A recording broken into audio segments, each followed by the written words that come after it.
सखा हमारे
माता स्वामी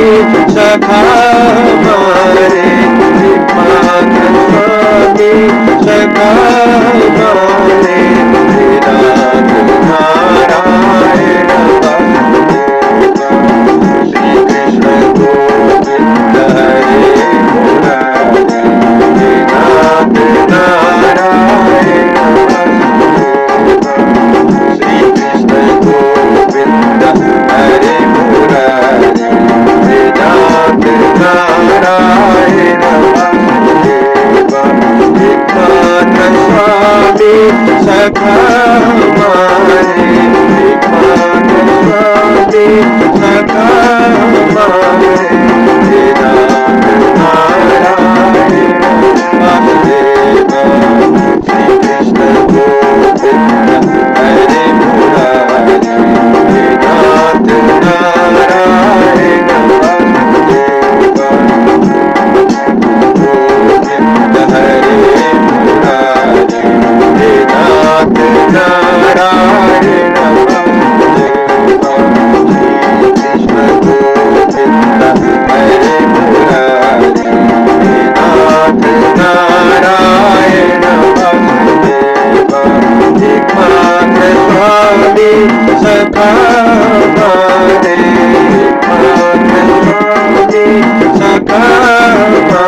सखा हमारे एकाग्र स्वामी सखा हमारे वेदांत नारायण वासुदेवा श्री कृष्ण गोविंद हरे मुरारी वेदांत नारायण वासुदेवा।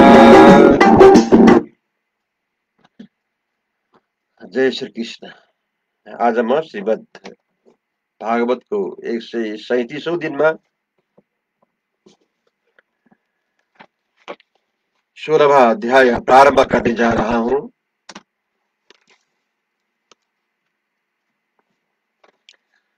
इसमें आज हम कालीय दमन के विषय में हम श्रवण करेंगे।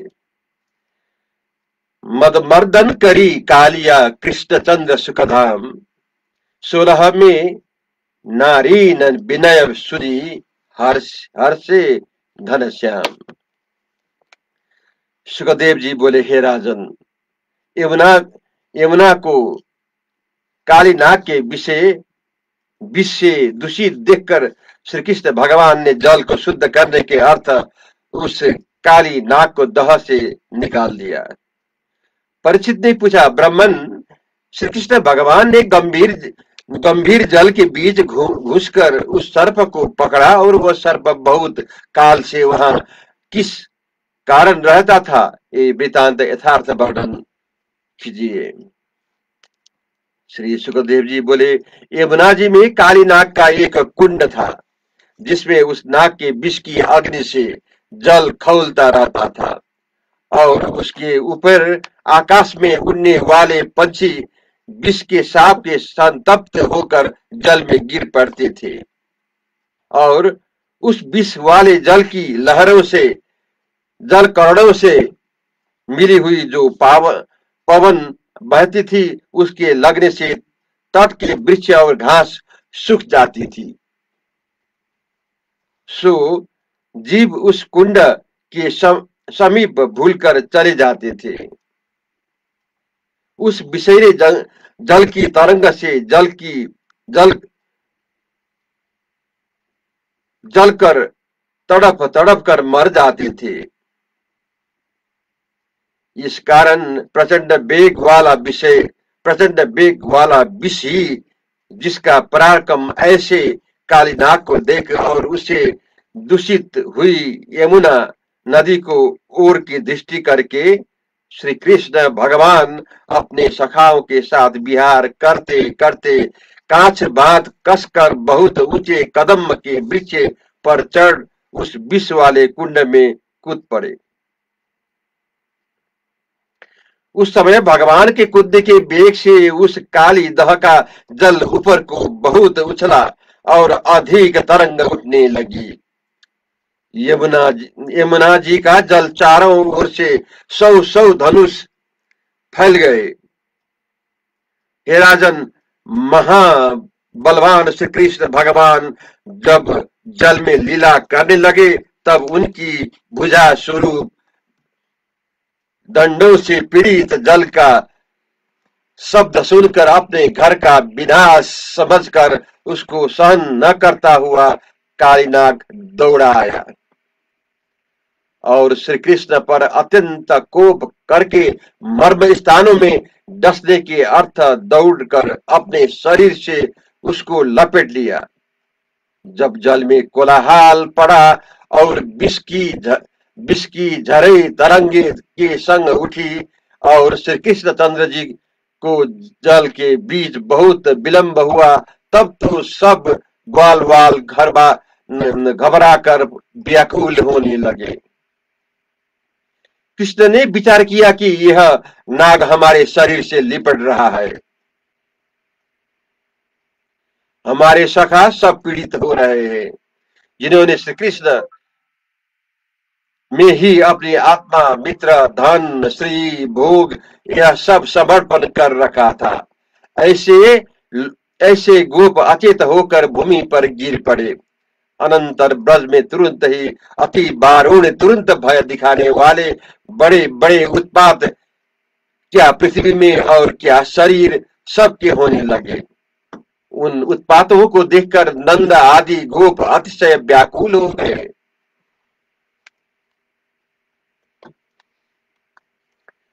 क्योंकि ये गोप जान गए कि आज बलराम जी का साथ लिए बिना कृष्ण वन में गौ चराने को अकेले ही गए हैं।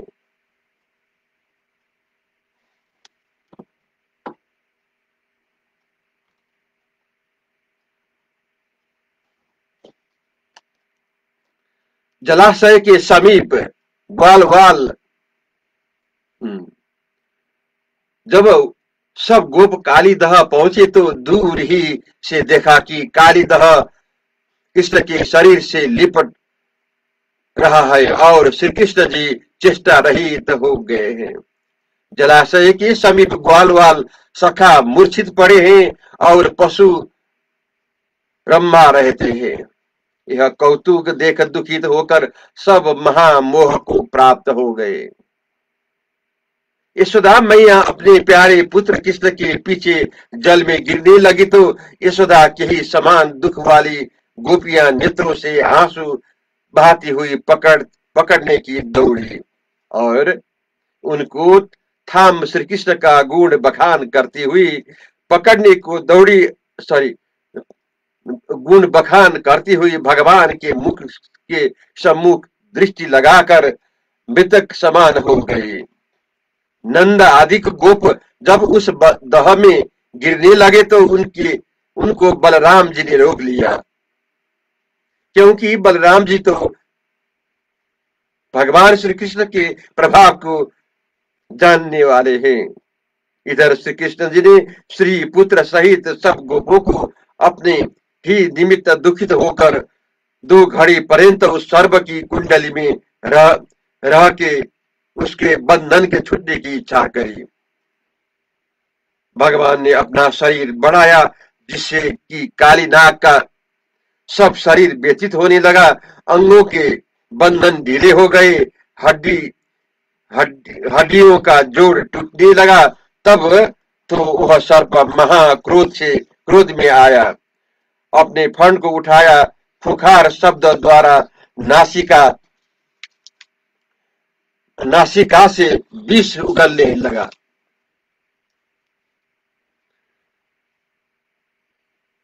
मुख में ज्वाला निकलने लगी, नेत्र खुले ही रह गया। उस समय काली नाग 2 फांक वाली अपनी जिह्वा से अधरे को बारंबार चाट कर कोप करता था। ऐसे अति विकराल विषाग्नि से भरी हुई दृष्टि वाले इस नाग के चारों ओर गरुड़ के समान श्री कृष्ण क्रीड़ा करते घूमने लगे और सर्प भी अवसर देखता हुआ कृष्ण के चारों ओर घूमने लगा। उस समय श्री कृष्ण यह अवसर देखने लगे कि मैं काली नाग के मस्तक पर नृत्य करूं और नाग इस दावघात में था कि मैं इस बालक को निगल जाऊं। तब घूमते घूमते काली नाग का पराक्रम घट गया। तब काली के ऊपर उठे हुए फण को नीचे दबाया। श्री कृष्ण जी झट उसके फण पर चढ़े, यद्यपि उसका सिर चलायमान था तथापि भगवान उसके सिर पर नाचने लगे, क्योंकि कृष्ण भगवान तो नाट्य विद्या में परम प्रवीण थे। उस समय काली के फणों में जो मणिरत्न लगे थे उनके स्पर्श से श्री कृष्ण भगवान ने जिस समय नाचना प्रारंभ किया उस समय देवांगनाएं फूल बरसाने लगी। हे राजन, 100 मस्तक वाले काली नाग जिस किसी मस्तक को ऊपर उठाता था उसी को कृष्ण भगवान अपने चरण से दबा देते थे। तदंतर उसके मुख पर नासिका से रुधिर की धारें बहने लगी, देह के बंद ढीले हो गए। वह महाक्रोध करके लंबे लंबे श्वास लेता, वह विष उगालता था। तब श्री कृष्ण को चराचर जगत के गुरु नारायण जानकर अपने मन से उनकी शरण की पति के मस्तक के नक्षत्र के समान टूटते देखकर छाती पीटती हुई नाग पत्नियां नारायण भगवान के शरण में आई और साष्टांग दंडवत प्रणाम किया।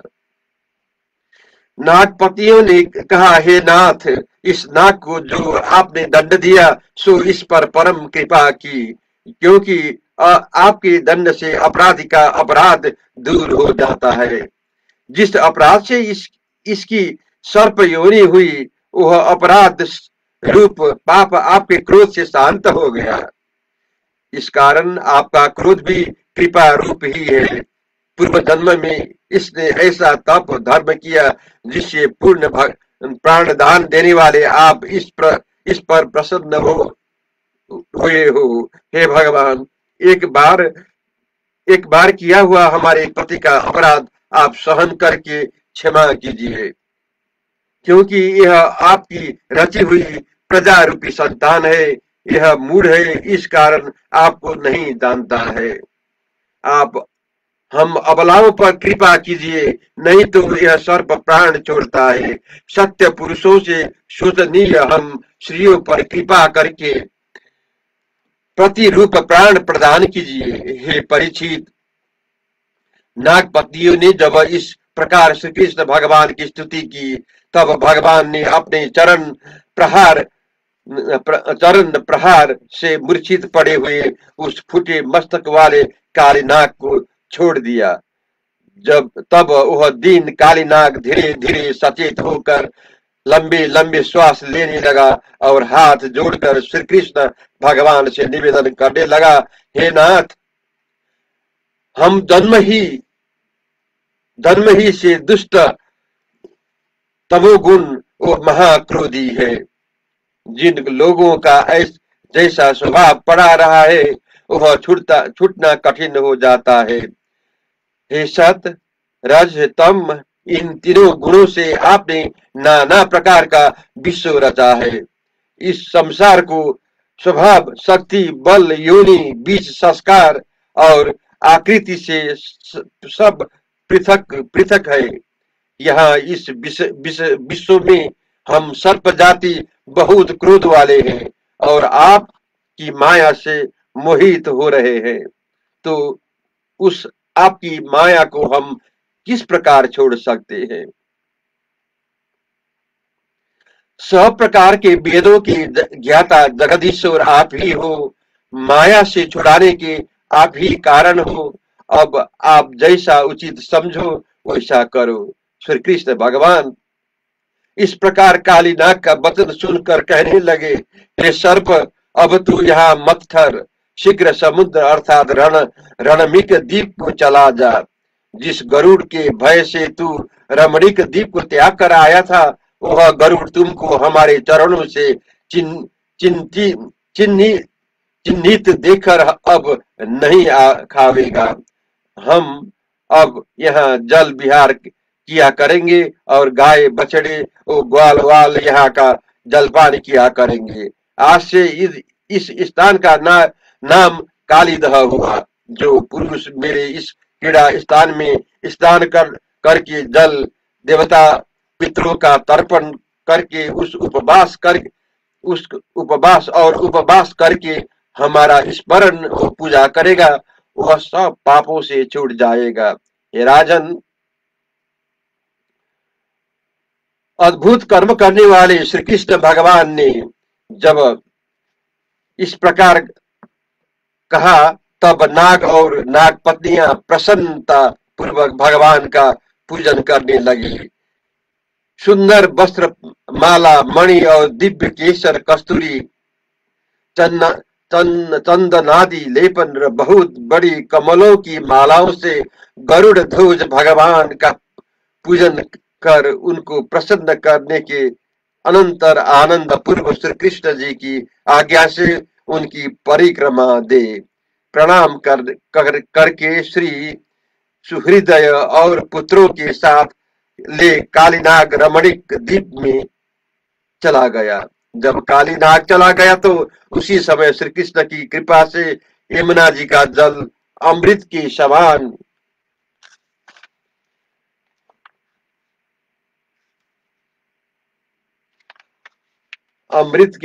बना। जय श्री कृष्ण।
सखा मारे एकमात्र स्वामी सखा मारे नारायण वासुदेव श्री कृष्ण गोविंद हरे मुरारी नाथ नारायण वासुदेव श्री कृष्ण गोविंद हरे मुरारी नारायण वासुदेव एकमात्र स्वामी सखा मारे एकमात्र स्वामी सखा मारे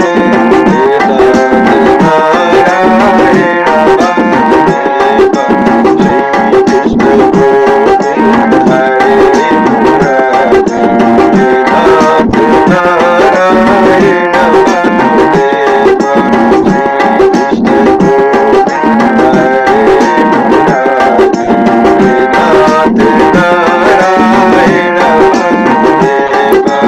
जय श्री कृष्ण।